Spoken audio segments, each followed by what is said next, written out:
తాకట్టులో ఉన్న బంగారాన్ని విడిపించి ఆ రోజున్న మార్కెట్ ధర కట్టి మిగిలిన డబ్బును మీకు అందిస్తుంది కొమ్మూరి గోల్డ్. నమస్కారం గురువు గారు. ఆశీర్వచనం. ముఖ్యంగా విజయవాడ కనకదుర్గ అమ్మవారిని ఆరాధించడం వల్ల విశేషమైన ఫలితాలు కలుగుతాయంటారు. గతంలో మీరు చెప్పున్నారు, ఆ అమ్మవారిని ఆరాధించడం వల్ల అప్పులు కూడా క్రమేణా తొలగిపోతాయని చెప్పున్నారు. ముఖ్యంగా ఆ అమ్మవారిని ఆరాధించే క్రమంలో ఎలాంటి నియమాలు పాటించాలి? ముఖ్యంగా మాండలికంగా ఆరాధించాలా, లేకపోతే వారంలో ఒక్కరోజు ఆరాధిస్తే సరిపోతుందా? సో అమ్మవారి అనుగ్రహం కలిగి ఆర్థికంగా బాగుండాలి అని అంటే, రుణబాధలు తొలగిపోవాలంటే అసలు ఎలా ఆరాధించాలి, ఏ పరిహారం చేయాలి, ఫలితాలు ఎప్పటిలోగా చూడొచ్చు అంటారు మనం? శ్రీ మహాగణాధిపతయే నమః. ఐం మహాసరస్వత్యే నమః. శ్రీ లలితాంబికాదేవియే నమః. విజయవాడ కనకదుర్గా అమ్మవారు, ఆమె పేరే కనకదుర్గా అమ్మవారు. కనకదుర్గ అంటే బంగారుమయమైన, కనకం అంటే బంగారు. ఎస్, అవును. అంతేకాకుండా యావత్ ప్రజానీకము మీద కనికరము చూపించగలిగినటువంటి అమ్మవారు. నిజమైన భక్తుడికి నిజమైనటువంటి కరుణ చూపించేటువంటి అమ్మవారు. అమ్మవారు లోకమాత జగజ్జనని. ఆమె కరుణ ఎవరి మీద ఉండదు, అందరి మీద ఉంటుంది. ఆమెను ఆరాధించుకునేటువంటి విధానములో మనము చేసుకోవాల్సినటువంటి పనులతో చేసుకుంటే తప్పకుండా ఆమె కరుణిస్తుంది. మనకు బాధ వచ్చినప్పుడు ఏదైనా దెబ్బ తగలటము ఇంకోటి జరిగితే అమ్మ అంటాం. ఆ అమ్మ ఎవరు? మన అమ్మ కాదు, లోకాలను ఏలేటువంటి అమ్మ జగజ్జనని. అమ్మలగన్నయమ్మ ముగురమ్మల మూల పుటమ్మ అని మనం చెప్పుకుంటాం.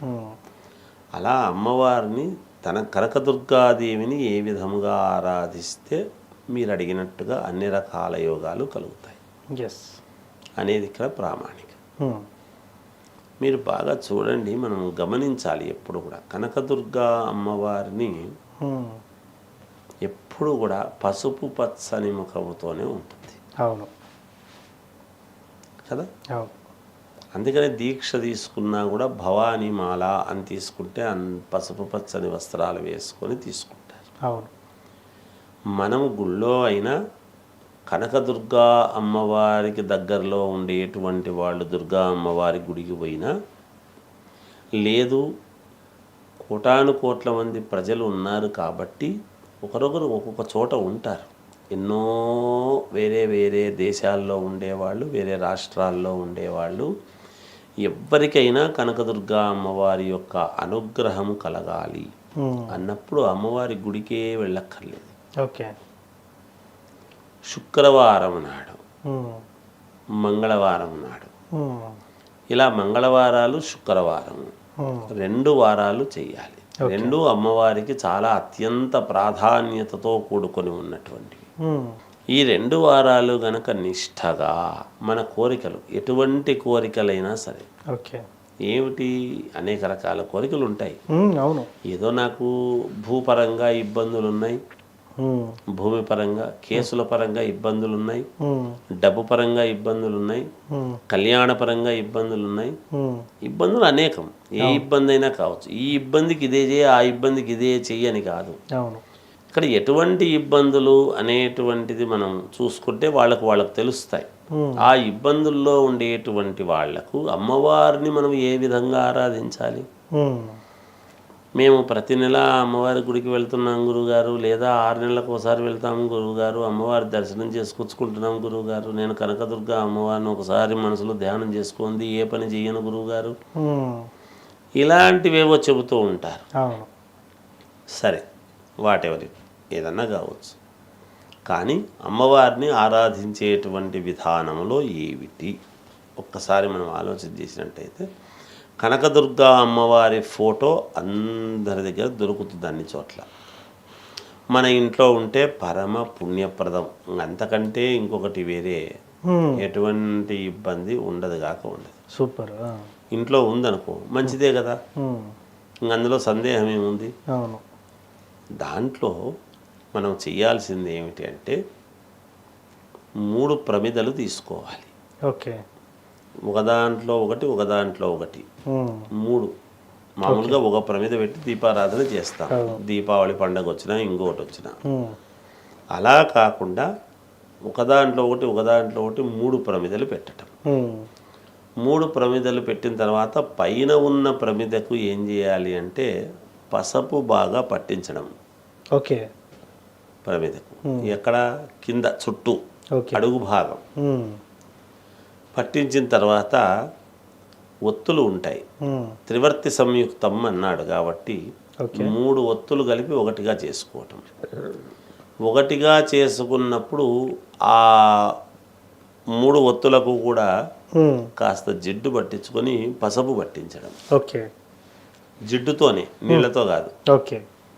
నెయ్యితో కానీ దేనితోనో కానీ. ఉమ్, మామూలుగా 3 ఒత్తులు ఏకీకృతం చేసి ఈ 3 ప్రమిదలు కింద ఉండే ప్రమిదలకు అక్కర్లేదు, పైన ఈ ఒత్తి వేసేటువంటి ప్రమిదకు మాత్రమే కింది పక్క పసుపు పట్టించడం. ఉమ్, ఆ ప్రమిదకు మొత్తం పసుపు పట్టించడం. ఉమ్, మనం ఏదైనా చెంబుకు కానీ ఇంకో దానికి కానీ పసుపు పట్టిస్తాం కదా, అవును. అలా పసుపు పట్టించవచ్చు. అలా పసుపు పట్టించిన తర్వాత 3 ఒత్తులు వేసిన తర్వాత 3 రకాల నూనె, అంటే ఏమేమిటివి, ఉమ్, నువ్వుల నూనె, ఉమ్, కొబ్బరి నూనె, ఉమ్, ఆవు నెయ్యి, ఉమ్, ఈ 3 కలుపుకొని ఉమ్, 3 దాంట్లోకి వేయటం సమపాళ్ళుగా. ఉమ్, అదొక స్పూన్ అదొక స్పూన్ అదొక స్పూన్, లేదా ఇది 2 స్పూన్లు అది 2 స్పూన్లు అది 2 స్పూన్లు, ఉమ్, సమపాళ్ళుగా ఉండాలి ఏది చేసినా. ఓకే. అలా 3 రకాల నూనె అందులో వేయటం. ఉమ్, వేసిన తర్వాత ఈ 3 ప్రమిదలు ఎక్కడ పెట్టాలి, ఉమ్, కనకదుర్గా అమ్మవారి ముందు ఉమ్, మండలం చేయటం. ఓకే. చతురస్రం ఉమ్, అమ్మవారి పటం ముందు ఉమ్, దేంతో, గంధంతో ఓకే. చతురస్రముగా మండలము చేసి ఉమ్, 3 తమలపాకులు తీసుకోవటం. ఉమ్, 3 తమలపాకులు ఏమిటి, కొసలు ఇటు ఇటు ఇటు పెట్టడం. ఓకే. ఇలా 3 ఉండేట్టుగా తమలపాకులు అలా పెట్టి ఆ తమలపాకుల మీద ఈ ప్రమిదలు పెట్టడం. ఓకే. పెట్టి దీపారాధన చేయటం. ఉమ్, సహజంగా ఉమ్, దీపారాధన చేస్తున్నప్పుడు, చేసిన తర్వాత అయినా చేసినాక దుమ్ దుర్గాయై నమః, దుమ్ దుర్గాయై నమః, దుమ్ దుర్గాయై నమః అనేటువంటి ఈ మంత్రాన్ని ఉమ్, 108 సార్లు చదువుకోవడం. ఓకే. ఇది దీపం అంతా కూడా పెట్టి ఉంటారు కదా, అవును. ఈ పెట్టిన దాని చోట చుట్టూ రౌండ్గా బియ్యపిండితో ఓ ముగ్గులాగా రౌండ్ చక్రంలాగా వేయటం. ఓకే. బియ్యపిండితో ఉమ్, వేసి పెట్టి అప్పుడు దీపారాధన చేయటం. ఉమ్, చేసి ఈ దుమ్ దుర్గాయై నమః అనేటువంటి నామాన్ని 108 సార్లు అమ్మవారినే ధ్యానిస్తూ చదువుకోవటం. ఓకే. ఇది ఏం పెద్ద కష్టమైన పనేమి కాదు. అవును. అది ప్రతి శుక్రవారము ప్రతి మంగళవారము ఉమ్, దానికో సమయం ఉంటుంది. ఉమ్, సాయంకాలము 6 నుంచి 7 గంటల లోపల చేస్తేనే దానికి పుణ్యప్రదం. ఓకే. లేదా మేము ఆ సమయంలో చేయలేకపోయినాం అనుకునేటువంటి వాళ్ళు రాత్రి 9:30 నుంచి 10 లోపల చేయటం. ఓకే. ఈ 2 సమయాల్లో ఎప్పుడు మీరు నిష్టగా మొదటి నాడు ఏదైతే చేస్తున్నారో, మొదటి వారాలు చేస్తున్నారో, ఉమ్, చివరి వరకు అదే సమయాన్ని పాటించటం. ఓకే. చివరి వరకు అంటే ఇట్లా ఎన్నాళ్ళు ఉమ్, అవును. అనేది ఉంటుంది. అవును.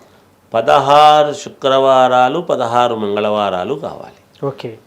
అంటే వారంలో 2 సార్లు, వారానికి 2 సార్లు. ఉమ్, అవి 16 అవుతాయి, ఇవి 16 అవుతాయి. అవును. ఈ 16 మంగళవారాల లోపల 16 శుక్రవారాల లోపల వాళ్ళకే తెలుస్తుంది. ఉమ్, నా దగ్గర రూపాయి లేనివాడు ఈరోజు ఓ 10,000 ఉంది అని వస్తాడు. అవును. అమ్మవారు ఇస్తుంది, ఓకే. నీ కష్టం తీరుస్తుంది. ఉమ్, అమ్మవారు ఏదో ఒక రూపముగా వస్తుంది. ఎస్, అవును. చివరి రోజు చివరి వారం చేయాల్సినటువంటిది ఏమిటి అంటే, ఎవరైనా ముత్తైదువను పిలిచి ఆమె కాళ్లకు పసుపు పట్టించి ఉమ్, ఆమెకు తాంబూలం ఇవ్వటం. ఓకే. తాంబూలంలో మీ ఇష్టం, చీర పెట్టొచ్చు, రవిక పెట్టొచ్చు, ఉమ్, పళ్ళు పెట్టొచ్చు. ఉమ్, ఏమీ లేకపోతే ఖర్జూర పండు పెట్టి తాంబూలం ఇవ్వచ్చు, పాద నమస్కారం చేసుకోవచ్చు. ఉమ్, ఒక ముత్తైదువకు, ఉమ్, ఒక స్త్రీకి చివరి వారం, ఓకే. చివరి లాస్ట్లో మంగళవారం పడిందా శుక్రవారం పడిందా అనేది చూసుకొని ఓకే. చివరి వారం ఆమె అమ్మవారుగా భావించి కనకదుర్గాదేవి మా ఇంటికి వచ్చింది అనేటువంటి భావనతో వీళ్ళు పిలవకపోయినా వీళ్ళు చేసినటువంటి భక్తికి మెచ్చుకొని నిజంగానే ఒక ముత్తైదు వస్తుంది. అవును.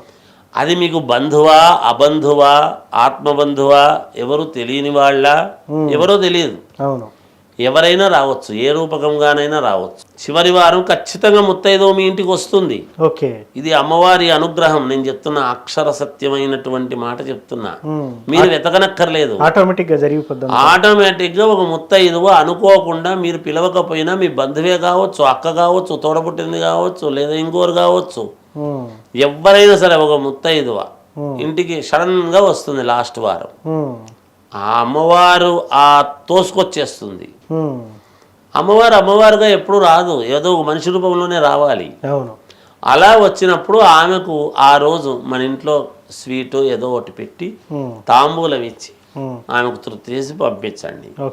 తప్పకుండా మీ కష్టం తీరకపోతే నన్ను అడగండి, నాది బాధ్యత. గుండెల మీద చేసుకొని చెప్తున్నారు. అసలు అదే చెప్తున్నా నేను, అమ్మవారి అనుగ్రహం తప్పకుండా జరుగుతుంది, జరగకపోతే నన్ను అడగండి. సో అక్కడితో ఆ పూజ ముగించుకోవచ్చా గురువు గారు? అంతే, 16 రోజులతో అయిపోయింది. అక్కడికి వీళ్ళు మీ కష్టం తీరిపోయింది కదా. అంతే కదా. ఇంకొక కష్టం ఉంటే ఇంకొక కష్టానికి మళ్ళీ మొదలు పెట్టుకో. అంతే. కానీ 10 కష్టాలు ఒకటే చోట తీరాలని అనుకోవద్దు. నీకు బలమైన కష్టం ఏది ఉందో అది తీరడానికి కోరుకో. సో ముఖ్యంగానైతే చాలా చక్కటి పరిహారం చెప్పారు సార్. సో మీరు కరాఖండిగా చెప్పేసారు, ఫలితం రాకపోతే నన్ను అడగండి అని చెప్పేసి. సో అమ్మవారిని ఆరాధించడం వల్ల ఎలాంటి ఫలితాలు చూస్తారని చాలా చక్కగా చెప్తున్నారు. ధన్యవాదాలు. జయోస్తు.